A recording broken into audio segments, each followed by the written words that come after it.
अगर आप निरंतर ईश्वर का नाम जप करते रहेंगे, आप स्वस्थ रहेंगे, आनंदित रहेंगे, आप उस ऊर्जा से भरे रहेंगे, आप ऐश्वर्य में रहेंगे। और वहीं आप जो पा रहे हैं, अगर वो भगवान के भोग का प्रसाद है तो आपका जीवन श्रेष्ठ है। कायदा कहता है कि आपके घर में जब भोजन बने तो पहले वो भगवान को लगे, भोग लगने के बाद फिर प्रसादी को आप पाएं।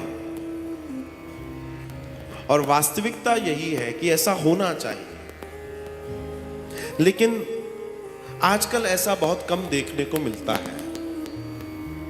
उसके कई कारण हैं। अच्छा, मैं भी कह देता हूं थोड़ा सा बच के रहो, क्योंकि क्षमा के साथ कहूंगा, अब आपकी रसोइयां उतनी शुचित और शुद्ध नहीं है कि भगवान को भोग लगाने लायक आप भोजन बना पाओ। उसमें क्षमा कीजिएगा।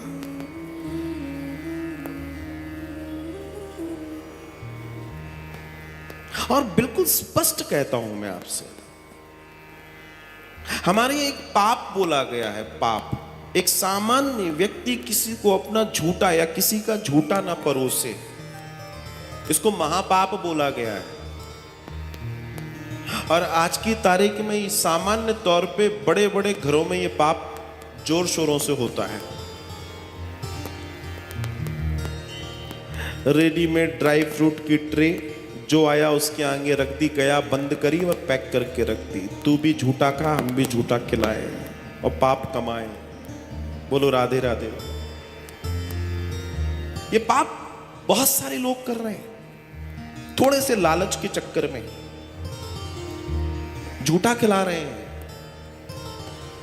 और धोखे से कोई संत ब्राह्मण आदि इत्यादि आ जाए तो उसके सामने भी वही रख दे, लो तुम भी खाओ, तुम भी मरो, हम तो मर ही गए, तुम्हारा भी जय जय हो जाए।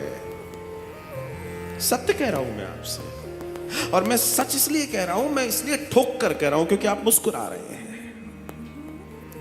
आपकी मुस्कुराहट बताती है कि मैं जो कह रहा हूं उसको आप समझ रहे हैं। भगवान के भोग के लिए सुबह पूजा है, भगवान के भोग के लिए बढ़िया पेड़े लेकर आए बाजार से शुद्ध, क्योंकि बाजार दुकान से लाने में हमारा दोष नहीं होता, लिया है वो शुद्ध है। लेकिन जिस रेफ्रिजरेटर में हम रख रहे हैं उसमें झूठन भी पड़ी है, और हम कह रहे हैं कि भगवान का भोग है। बोलो राधे राधे। कहां तक बचोगे?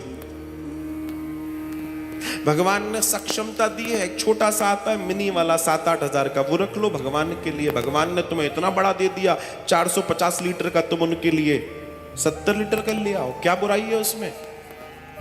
पर प्रेम होगा तो लाओगे, ईश्वर से प्रेम होगा तो सब करोगे, और व्यवहार होगा तो मामला अलग है, तो मामला अलग है। इफ देयर इज प्रेम तो आप सब करो भगवान के लिए। भगवान की ध्यान रखना, जब आप फूलों की माला खरीदते हो ना, और भगवान ने अगर आपको बहुत अच्छा सक्षम बनाया है और आप सस्ती सी माला ले रहे हो, तो पता पड़ता है कि आप व्यवहार करोगे, आप प्रेम नहीं करोगे। क्योंकि जब किसी का किसी के प्रेम होगा तो वो उसके लिए सुंदर बड़ी सी माला डिजाइन करेगा कि मैं उनको ये पहनाऊंगी, मैं पहनाऊंगा। ये उसके हृदय की बात है, वो ढूंढ के लाएगा, चाहे कहीं से लाए।